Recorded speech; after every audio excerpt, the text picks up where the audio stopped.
Hello guys, কেমন আছো সবাই? আশা করি সবাই অনেক অনেক ভালো আছো। আজকে একটা মজার টেকনিক শেখাই। অফিসে যারা আমার মতো ফাঁকিবাজ আছো তাদের ঘুমানোর জন্য একটা টেকনিক আছে। সেই টেকনিকটা তোমরা অ্যাপ্লাই করতে পারো। সেটা হচ্ছে যখন ঘুমাবা তখন অবশ্যই হেড ডাউন করে ঘুমাবা।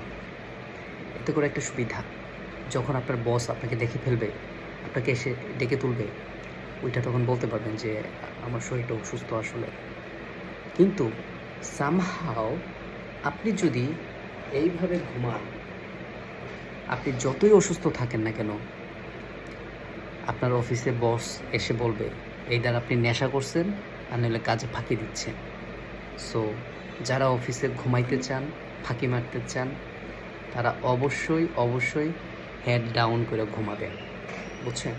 সো নত হওয়া, মোরাল অফ দ্য স্টোরি কি? মোরাল অফ দ্য স্টোরি হচ্ছে সামটাইমস নত হওয়া এটা দোষের কিছু না, সামটাইমস এটা আপনার জন্য ভালো। Best of luck for those ফাঁকিবাজ।